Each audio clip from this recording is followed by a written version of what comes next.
ala sayyidina Muhammad wa ala alihi wa sahbihi wa sallam walhamdulillahi rabbil alamin. Bismillahirrahmanirrahim. Alhamdulillahi rabbil alamin. Wassalatu wassalam ala asyrafil anbiya'i wal mursalin wa ala alihi wa sahbihi ajma'in. Subhanaka la ilma lana illa ma 'allamtana innaka antal alimul hakim. Rabbi shrah li sadri wa yassir li amri wahlul 'uqdatam min lisani yafqahu qawli. Amma ba'd. Allahumma barik lana fi Rajab wa Sya'ban wa ballighna Ramadan wa ballighna Ramadan wa ballighna Ramadan wa 'inna 'ala siyam wal qiyam wa qiraatil Qur'an wa qanni'na bil yasiri minal manam.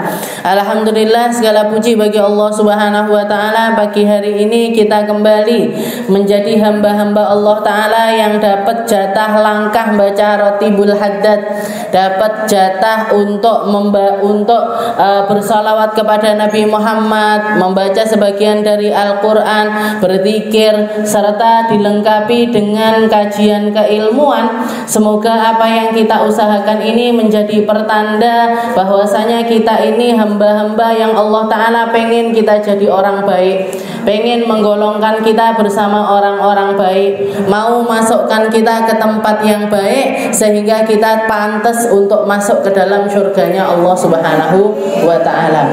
Dan kita sudah masuk ke dalam bulan mulia, bulan Rajab, bulan menjelang bulan Ramadan. Nabi Muhammad SAW seringkali mengajarkan kalau sudah masuk bulan Rajab, beliau baca doa Allahumma barik lana fi Rajab wa Sya'ban wa ballighna Ramadan. Ya Allah, berkahi Rajab kami, berkahi Sya'ban kami. Kenapa kok Rajab sama Sya'bannya yang kita minta untuk penuh berkah? Karena ketika Rajab dan Sya'bannya kita penuh berkah, Ramadannya kita telah menjadi hamba-hamba yang keberkahan itu sudah nancep di dalam diri kita. Maksudnya berkah nancep itu gimana? Hal-hal yang berpotensi untuk merusak ibadah kita ataupun juga masih kadang-kadang itu menjadi sesuatu yang kita itu tidak mampu untuk keluar dari hal tersebut atau meninggalkan hal tersebut. Kalau kita usahanya mulai dari Rajab sama Sya'ban, insya Allah di bulan Ramadan sudah hilang. Kayak apa Ustazah? Kayak misalkan kebiasaan kita nonton sinetron misalkan ya Allah, Ramadan kok ojo akeh-akeh ndelok sinetron ya Allah. Ya Allah, Ramadan kok TV ku prei. TV ku prei, enggak mau aku nonton TV, enggak mau saya lihat TV. Gimana cara latihannya? Mulai sekarang. Mulai sekarang TV-ne jenengan cepot, lebokne kerdus, lebokne kidang. Iku mesti ndak ndelok TV. Jadi usahanya itu mulai dari bulan Rajab. Guru saya seperti itu. Guru saya punya guru namanya Habib Muhammad. Habib Muhammad Al-Haddad Malang niku. Orang-orang sekarang nyebutnya beliau itu pakunya Malang. Pakunya Malang, Habib Muhammad Al-Haddad. Guru saya niku. Setiap hari Rabu waktu itu beliau itu setiap pagi ngajar kita di Pondok Putri mulai pagi sampai siang. Mulai pagi ganti-gantian. Kelas 1 sanawiyah, nanti kelas 2 sanawiyah, kelas 3 sanawiyah, ganti sampai siang. Itu setiap Rabu. Dan beliau terkenal sebagai guru yang paling istiqomah. Katanya beliau, saya kalau masuk sebelum bulan Ramadan, mulai Rajab gini nih, kalau sudah masuk bulan Rajab, TV niku dicongkel, dilepas, dimasukkan ke dalam kardus, dimasukkan ke dalam gudang. Katanya beliau seperti itu. Iso apa ndak kira-kira nyontoh? Ya paling enggak porsinya yang dikurangi. Jadi kalau mau latihan bulan Rajab, Sya'ban sampai Ramadan, nanti kita sudah jadi hamba-hamba yang terbiasa di dalam kebaikan. Makanya para ulama nyebutnya Rajab itu bulannya nanem, Sya'ban itu bulannya nyirami, Ramadan bulannya panen. Karena kalau kita mulainya berbuat baiknya itu mulai 1 Ramadan, niku mesti ndak istiqomah. dijamin niku. Nggih, pengen bangun malam, nggih, pengen bangun malam, pengen witir, pengen istiqomah jadi orang yang melaksanakan sholat witir setiap kali setelah Isya. Lek Ramadan kan biasanya iya pasti, gitu.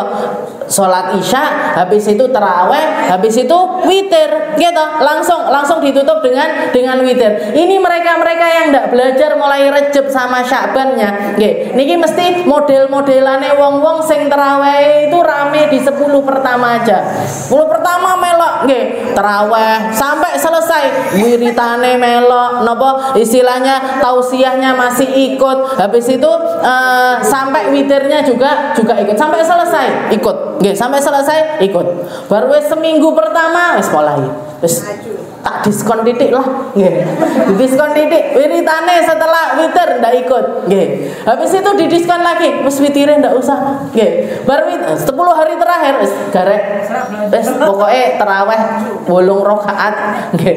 Pokoke tarawih 8 rakaat habis itu pergi. Nah, ini model-modelane orang yang gimana? Yang mereka enggak nanem, nggih. Enggak nanem kebaikannya itu enggak nanem mulai dari bulan Rajab. Tapi kalau yang nanem dari bulan Rajab, insyaallah Ramadannya itu bakalan optimal, ibadahnya itu akan optimal. Cuman sebulan Allah Subhanahu wa taala ngiming-ngimingi pahala yang luar biasa. Bahkan para ulama mengatakan kalau misalkan yang kita dengar setiap harinya di setiap sepertiga malam terakhir itu, Allah taala kan selalu mengatakan hal min mustaghfir, hal min taib, hal min talibi hajah. Ada enggak? Kalau sudah sepertiga malam yang terakhir, Allah taala dikatakan di dalam hadis qudsi, Nabi Muhammad mengatakan Allah taala itu turun ke langit yang paling dekat dengan bumi, ila sama dunya, langit yang paling dekat sama bumi. Setelah itu terusan manggil hambanya, hal min mustaghfir, hal min taib, hal min talibi hajah. Ada ndak yang taubat sama aku? Ada ndak yang minta ampunan sama aku? Ada ndak yang minta hajat-hajat sama aku? Tak kasih semuanya,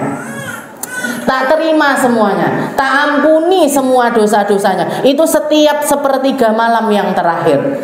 Tapi kalau sudah masuk bulan Ramadan, enggak pagi, enggak siang, enggak sore, enggak malam, Allah taala terus-terusan ada di langit, di langit yang paling dekat dengan bumi, dan terus-terusan nanya sama hambanya, siapa yang minta, siapa yang beristighfar, siapa yang bertaubat. Tak terima taubatnya, tak ampuni dosanya, tak kabulkan seluruh hajat. Itu setiap waktu, nggih. Makanya ahlu tarim, nggih, orang-orang negeri Hadramut sana, negeri Tarim pada khususnya, beliau-beliau itu orang-orang yang paling, nggih, yang paling eman-eman kalau waktu antara maghrib sama isyaknya itu melakukan perkara-perkara yang sifatnya duniawi, nggih. Bahkan seringkali anak kecil-kecil ini, nggih, ada salah seorang, bukan ulama, orang biasa, nggih, ada orang ahlu tarim, nggih, ketika sebelum maghrib anaknya itu disuruh sama abahnya nyari kunci. Nak, carikan kuncinya abah. Di mana ya kira-kira kuncinya? Nyari. Dia nggih, enggak ketemu sampai masuk waktu maghrib. Biasanya lek salat orang kan kelingan sembarang-barang gitu. Nggih. Anak ini kelingan, oh iya, di sana tempatnya kuncinya abahku. Begitu selesai salat maghrib, dia datang ke tempat itu, diambil, ternyata beneran ada kuncinya. Dikasihkan ke abahnya, bah ini kuncinya, ketemu habis maghrib. Katanya abahnya apa?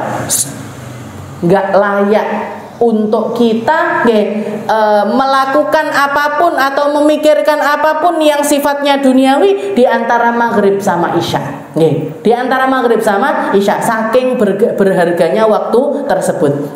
Tapi ketika saya di sana, dan itu selalu saya lihat kalau setiap habis maghrib sama isya itu full kegiatan. Kalau ndak taklim ya wiritan, kalau ndak gitu baca Quran dan lain sebagainya. Ini tapi kalau sudah masuk bulan Ramadan, antara maghrib sama isya itu dipakai makan.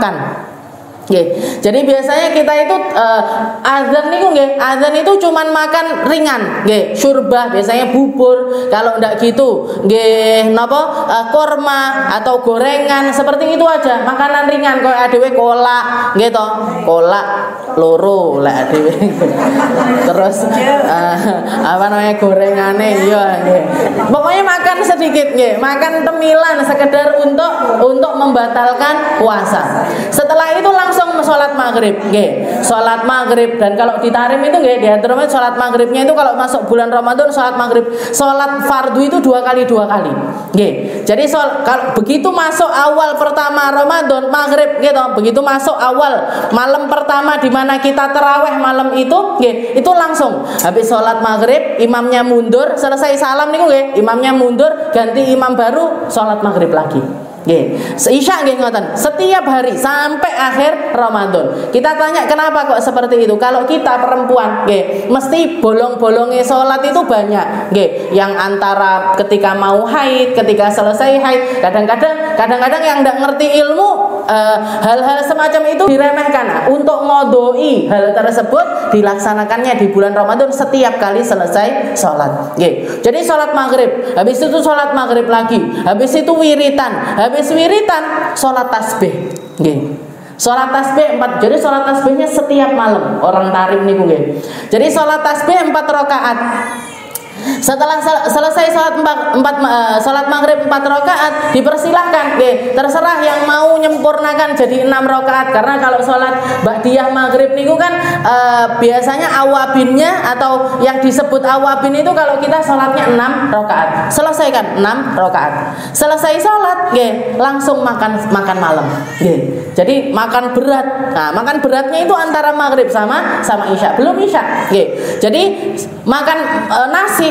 Nasi, kalau enggak gitu yo roti. Roti di sana makanan berat, tadi kan cemilan. Di sana makanan berat niku. Jadi roti ataupun juga nasi, pokoknya makan. Selesai makan, nunggu isya. Nah, isyanya ini yang biasanya agak dimundurkan. Jadi enggak isya langsung sholat isya, mboten, agak dimundurkan. Karena biasanya setelah berbuka niku, habis makan malam itu kita mandi dulu, wes resik, sudah wudu, habis itu baru sholat tarawih. Kenapa kok seperti itu? Marahi tarawih baca Quran 1 juz. Jadi istilahnya dikasih persiapan waktu. Orang kan biasanya biar enak, biar noto, biar tarawihnya ini nggak keganggu. Gimana caranya biar nggak ke kamar mandi? Kalau mungkin mau buang hajat, mau risih badannya, karena mandi atau keramas sebelum maghrib niku nggih makruh hukumnya. Ketika kita puasa keramasan atau habis zawal itu kita masukkan sesuatu yang lebih istilahnya jenengan sikatan terus dimasukkan ngoten niku hukumnya makruh. Nggih, termasuk juga keramas. Nggih, makanya di antara maghrib sama isya itu dipersilahkan untuk sholat, untuk mandi dan lain sebagainya. Baru setelah itu tarawih. Nggih, tarawihnya bisa selesainya jam 9, kadang setengah 10. Nggih. Begitu selesai tarawih sak witire di depan pondok saya itu nanti sudah standby bis kecil. Nggih, masuk ke dalam bis semuanya, keliling ke rumahnya ulama-ulama perempuan yang ada di sekitar Hadramut sana, pengajian. Sampai jam berapa? Sampai jam 12. Sampai jam 12. Begitu pulang, kadang-kadang kalau sudah sepertiga malam yang terakhir itu malah full kegiatan. Kadang khataman, ditambah khataman ini itu dan lain sebagainya. Enak, nikmat. Ndak ngurusin donya belas. Muga-muga dhewe iso rono neh. Melek napa mboten jenengan? Bismillahirrahmanirrahim. Jadi Rajab, setelah itu Sya'ban, setelah itu Ramadan. Dan ini juga persiapan bagi kita yang masih punya utang-utang puasa dan disauri ojo hamin 1 sing ngondoki posone nggih. Kodoknya puasa tahun kemarin. Kita masuk ke dalam pembahasan kita. Ini pas juga ini pembahasannya kita bab zakat sama bab puasa Ramadan ini. Muga-muga selesai sampai sebelum Ramadan kita menyelesaikan bab zakat dan juga bab puasa. Qala al-mu'allif rahimahullahu ta'ala nafa'ana bihi bi ulumi fid dharain faslun wa tajibu zakah fil ibli wal baqari wal ghanam wa tamri waz zabib waz zuru'il muqtatati halatal ikhtiyar wad dhahabi wal fiddah wal ma'dan wal rikas minhuma wa amwalit tijarah wal fitrah wa awwalu nisabil ibil khamsun. Di sini kita masuk ke dalam bab yang membahas tentang zakat, harta yang wajib untuk dizakati. Halaman 35 di kitabnya jenengan. Di halaman 35 kitab Sulamut Taufik niku beliau membahas tentang kitabuz zakah atau bab yang membahas tentang zakat. Ta'rifuz zakah, apa itu zakat? Lughatan at-tathhir wan nama, ay az-ziyadah wal khair wal barakah, wa li anna Allah yutahhirul muzakki biha minadz-dzunub wa radilatil bukhl. Nggih. Secara bahasa, zakat itu secara bahasa adalah at-tathhir wan nama, pembersihan dan pengembangan. Pembersihan dan juga pengembangan. Maksudnya gimana? Jadi kalau pembersihan aja bahasa Arabnya itu at-tahharah atau at-tathhir, dibersihkan. Tapi kalau zakat ini bukan cuman pembersihan saja, tapi ditambah dengan az-ziyadah, penambahan. Orang ketika berzakat hartanya itu tidak berkurang tapi nambah. Orang ketika zakat, hartanya itu bukan cuma dibersihkan tapi ditambahi sama Allah Subhanahu wa taala, dan penambahannya itu penambahan yang pasti. Ndak mungkin enggak. Orang kalau berzakat hartanya pasti berkembang. Orang kalau tidak berzakat hartanya pasti hancur. Jadi harta, ketika kita menzakati harta tersebut, harta itu selain dibersihkan sama Allah Ta'ala juga ditambah sama Allah Ta'ala. Apa yang ditambah? Az-ziyadah wal khair wal barakah. Nambah secara fisiknya, juga nambah kebaikannya, juga nambah berkahnya. Jadi nambahnya itu dari segi fisik nambah. Masa saya zakat saya 1 juta, masa ketika saya keluarkan nambah lagi 1 juta? Iya. Bukan cuma nambah 1 juta, minimal nambahnya 10 juta. Minimal niku. Minimal. Kenapa? Karena Allah Subhanahu wa taala ketika membalas sesuatu bukan cuma 1, tapi minimal 10 kali lipat dari apa yang kita keluarkan. Itu pasti. Jadi harta ketika dikeluarkan, apalagi zakat, ini begitu dikeluarkan nambah 10 kali lipat, itu pasti. Dan jenengan tanya sama semua orang yang melaksanakan zakat, apakah zakat ketika dia berzakat tahun ini, zakat tahun berikutnya itu kurang? Saya jamin pasti nambah. Jadi tahun pertama mungkin zakatnya dia 250.000. Tahun berikutnya mesti nambah, bisa 300. Tahun berikutnya mesti nambah lagi, mesti nambah, tidak mungkin enggak. Karena itu janjinya Nabi Muhammad Sallallahu Alaihi Wasallam. Orang kalau berzakat sama Allah Ta'ala dijamin hartanya ini tidak akan mungkin kena kebakaran, tidak akan mungkin kena banjir, tidak akan mungkin dicuri orang, tidak akan mungkin kemalingan. Orang ketika berzakat itu semuanya istilahnya yang kita itu kayak daftar asuransi sama Allah Subhanahu wa taala. Jenengan bayar BPJS napa mboten? Apa yang jenengan beli dari BPJS niku? Kesehatan, jaminan kesehatan yang bikin pemerintah kadang iso nangani, kadang ndak iso nangani, kadang obate bener, kadang obate ndak bener, kadang kita dilayani dengan baik, kadang kita dilayani dengan cara yang tidak baik. Ini apa? Karena yang bikin asuransinya manusia. Karena yang bikin asuransinya manusia. Zakat ini asuransinya Gusti Allah, Bu. Zakat ini asuransinya Allah Subhanahu wa taala. Rumahnya jenengan dijamin ndak kena kebakaran, ndak kena kebanjiran, ndak kena perkara-perkara yang akan menggerogotinya dengan cara-cara yang ndak benar. Kenapa? Karena kita sudah daftarkan diri di dalam pasukan pembeli asuransinya Allah Subhanahu wa taala. Dan nominalnya sangat sedikit dibandingkan yang disisakan sama Allah taala. Cuman rub'ul usyur. Rub'ul usyur itu 1/4-nya 1/10.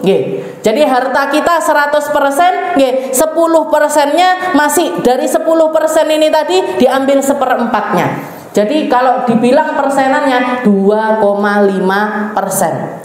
yang disisakan sama Allah Ta'ala 97,5%. 2,5% dari harta kita itu sudah bisa jamin segalanya. Kesehatannya kita, nggak akan mungkin harta kita itu dihancurkan sama Allah Ta'ala. Masa Ustazah di sana kok ada? Nah, itu Nabi Allah Dawud, Nabi siapa yang sakit parah niku sinten?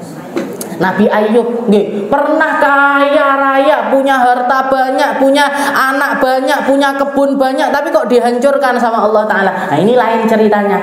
Kalau ini sama Allah Ta'ala, Nabi Ayub itu diambil semua hartanya itu sebagai bentuk ujian kepada hamba tersebut.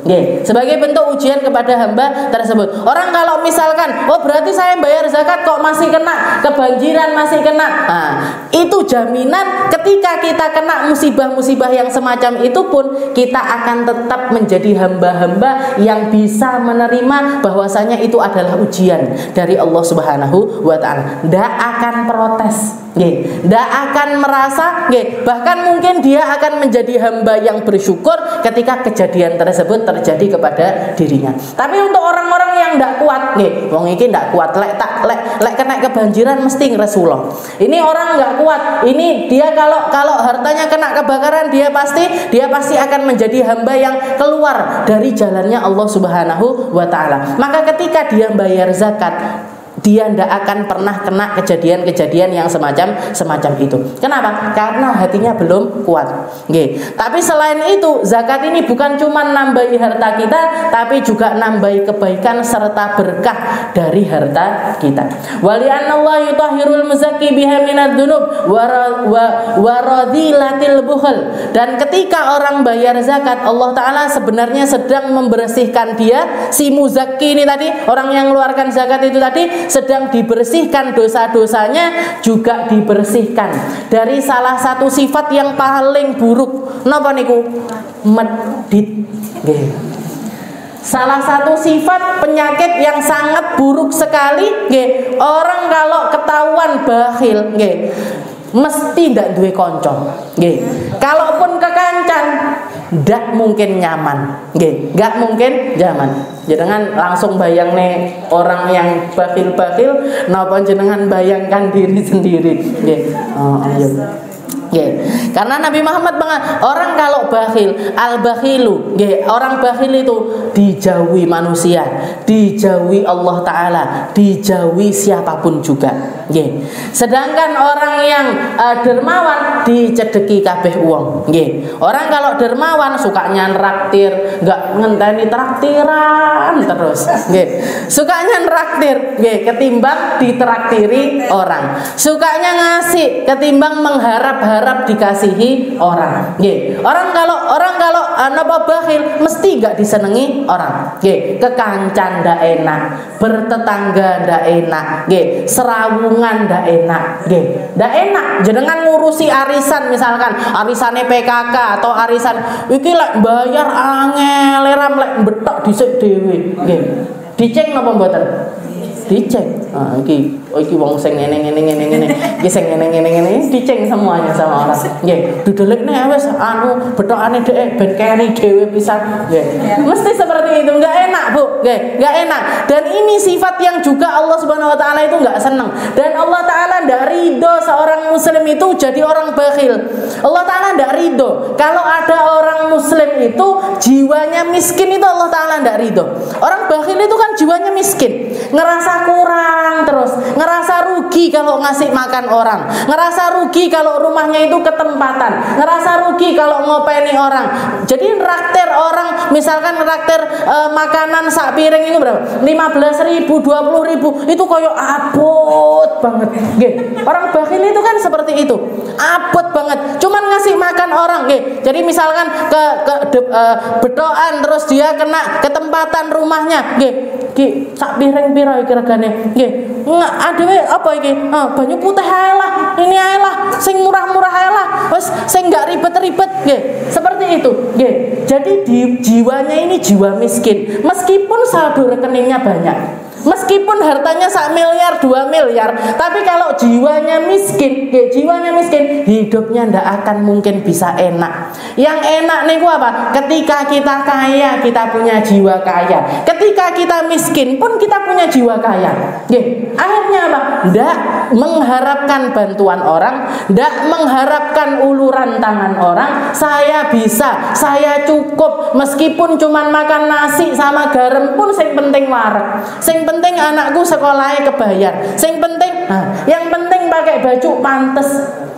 Ini orang-orang yang walaupun hartanya dia itu miskin, tapi jiwanya itu kaya. Dan Allah Subhanahu wa taala pengennya dengan adanya syariat zakat ini, ndak ada seorang pun muslim ataupun muslimah yang jiwanya itu miskin.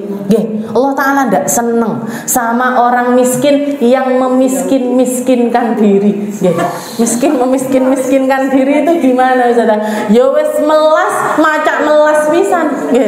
Wes melas macak melas. Ini Allah taala ndak senang sama orang yang semacam itu. Jadilah hamba-hamba yang terhormat. Jadilah hamba-hamba yang punya jiwa kaya. Meskipun saldo rekening kita itu sekarat, masih yo sekarat, garek 50.000, garek 10.000 ning rekening niku.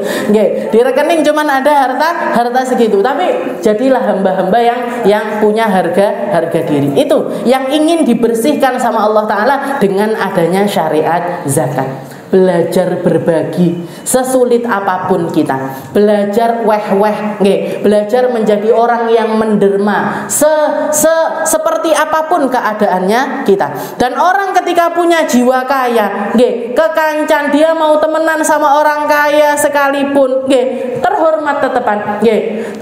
Dia berteman sama orang yang setara sama dia, misalkan enak, sama yang di atasnya enak, sama orang kaya sekalipun dia juga tidak akan pernah diremehkan. Kenapa? Karena harga dirinya tinggi. Harga diri ini tidak bisa dinilai, Bu. Harga diri ini tidak bisa dibeli. Jangan sampai kita jadi orang-orang yang harga diri kita itu bisa dibeli. Deloken wong kuwi sak kei 100 200 mesti teko. Mau jadi orang-orang yang semacam ini. Naudzubillah. Jadi kalaupun kita datang karena memang keinginan kita. Ndak ada yang istilahnya ndak ada yang ngombang-ambingkan kita. Ndak ada yang ngatur-ngatur kita. Nggak ada. Meskipun saya jadi karyawan, kan bos saya bisa ngatur-ngatur saya. Itu kalau di tempat kerja. Di luar tempat kerja dia ndak bisa ngatur-ngatur saya. Ketika kita punya harga diri yang tinggi. Yang bisa beli harga diri kita cuman Allah Subhanahu wa taala. Allah taala nyuruh kita sholat, kita sholat. Bos kita ngomong ndak boleh, dilarang sholat di perusahaan ini. Metu aku kok gini. Gitu. Kalau misalkan dia menjadi orang-orang yang kamu mau jadi karyawan saya harus lepas jilbab, nggak boleh pakai jilbab, keluar saya dari tempat ini. Masih ada tempat nyari harta di tempat yang lainnya. Ardullah wasi'ah, buminya Allah Ta'ala luas, penuh dengan kekayaan, penuh dengan harta benda dari Allah Subhanahu wa Ta'ala. Saya nggak keterima di sini, saya bisa nyari di sini. Nggak dapat kerja di tempat ini, bisa nyari kerja di tempat yang lainnya. Nggak diterima jadi karyawan, usaha dewe, dodolan pentol, dodolan telur gulung, mulia tapi, mulia. Apa saya kalau ngomong paling enak itu di bos, masih bos cilik. Masih bos telur gulung, kelilingan ngoten niku, tapi bos arep buka sak karepku, ora buka yo sak karepku, orang mau beli, mau dia orang kaya, mau dia orang dari manapun kudu ngantri, seperti itu, jadi paling enak dadi bos, enak melek dadi bos, Bu. Nggak apa-apa dadi bos cilik-cilik, nggak apa-apa, dodolan jilbab siji loro, tapi muhtaram, tapi harga diri kita itu terjaga. Lughatan itu secara bahasa. Wa syar'an, sedangkan secara syariat apa yang dimaksud dengan zakat? Ikhraju malin makhsus ala wajhin makhsus bi niyatin makhsusah yusraf li ta'ifatin makhsusah. Dikatakan yang namanya zakat itu mengeluarkan harta secara khusus, diberikan dengan cara khusus, dengan niat khusus kepada orang-orang khusus. Semuanya ada aturannya kalau zakat nih. Orangnya yang berzakat punya syarat-syarat, caranya mengeluarkan zakat juga ada syaratnya, niatnya mengeluarkan zakat juga ada caranya sendiri, diberikan juga kepada hamba-hamba yang tertentu. Jadi orang yang wajib zakat ini orang-orang tertentu. Seperti yang kita tahu, zakat itu ada dua macam. Ada yang namanya zakat fitrah, ada yang namanya zakat mal atau zakat badan. Zakat badan. Zakat fitrah ini yang gimana? Zakat fitrah ini yang kita keluarkan setiap kali kita ketemu sama Ramadan dan wajib kepada siapapun. Siapapun yang dia itu adalah seorang muslim, walaupun ketemunya itu cuma sebentar. Gimana misalkan ada bayi lahir malam lebaran. Malam lebaran dia lahir. Nemoni sedikit waktu dari Ramadan, maka wajib bagi bayi tersebut untuk membayar zakat. Ya duduk DE sing bayar, ibu bapak yang bayar. Ini namanya zakat fitrah. Yang orang yang tidak wajib zakat fitrah ini yang gimana? Yang ketika hari itu, ketika dia malam lebaran itu tadi, dia tidak menemukan harta apapun yang bisa dikeluarkan untuk bayar zakat, baru tidak wajib zakat. Tapi kalau dilihat, di rumah saya ada beras 5 kilo, berarti wajib bayar zakat. Di rekening saya ada uang 100.000, 200.000, berarti wajib untuk bayar zakat. Jadi siapapun orang muslim wajib. Kalau zakat fitrah ini hukumnya adalah wajib. Kenapa kok wajib sampai seperti itu? Karena Allah Ta'ala pengennya ketika kita berlebaran semua orang itu kenyang. Nggak ada orang yang nggak punya beras di rumahnya ketika lebaran. Jadi itu namanya zakat fitrah. Orangnya khusus siapa? Orang muslim. Orang non muslim nggak wajib zakat. Kalau zakat badan ini seperti apa? Zakat harta ini gimana? Nah, ini baru mereka orang muslim yang punya penghasilan di atas nisab. Nisab itu mungkin sekitar 8, sekian gram emas.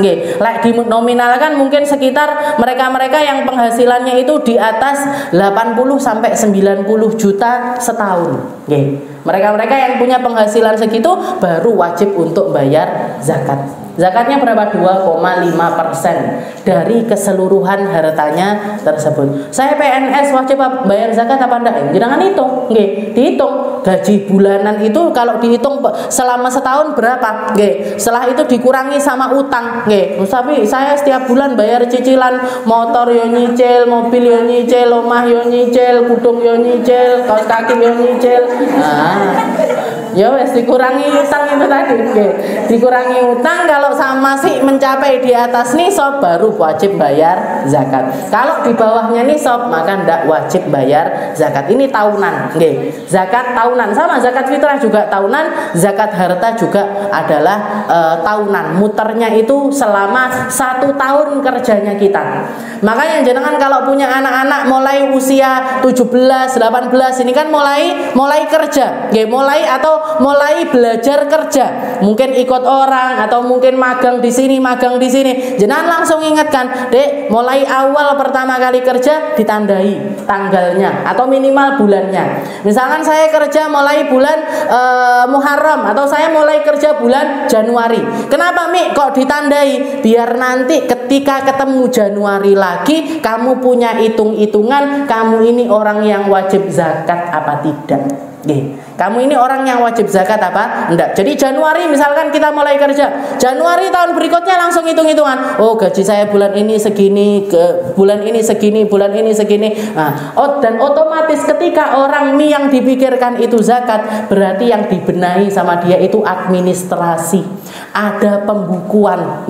Kalaupun misalkan dia itu adalah pedagang, ada pembukuan harian. 1 Januari omset saya 1 juta, 2 Januari omset saya 500.000 karena hujan misalkan, tanggal 3-nya sekian, tanggal 4-nya sekian. Setiap bulan itu ada pembukuan. Ada pembukuan harian. Setelah harian itu nanti sebulan penuh di apa? Di total. Nggih, di total. Oh, segini. Omset saya kotornya segini. Nah, nanti bulan berikutnya sampai setahun. Di total semuanya di atas 85 sampai 90 juta, berarti wajib mengeluarkan 2,5% dari keseluruhan harta tersebut. 2,5%-nya wajib untuk dikeluarkan. Tapi lek enggak, oh saya gajiannya setiap bulan. Bulan Januari 1 juta, Februari 1 juta, sampai 12 bulan berarti 12 juta, gitu. 12 juta selama satu tahun. Saya bayari SPP-ne anake, bayari listrik sembarang barang, nggih, entek. Berarti apa? Enggak wajib bayar zakat badan. Nah, seperti itu. Jadi memang kalau zakat badan ini, nggih, zakat badan ini adalah amaliyahnya orang-orang kaya, nggih. Amaliyahnya para agniya, kewajiban yang memang Allah Ta'ala berikan khusus kepada mereka-mereka yang punya penghasilan lebih dari dikasih, istilahnya sama Allah Ta'ala dikasih rezeki lebih, maka sudah waktunya bagi mereka untuk mengeluarkan yang namanya zakat harta. Wallahu a'lam bishawab. Insyaallah kita lanjutkan di pertemuan yang selanjutnya, masih tentang bab zakat.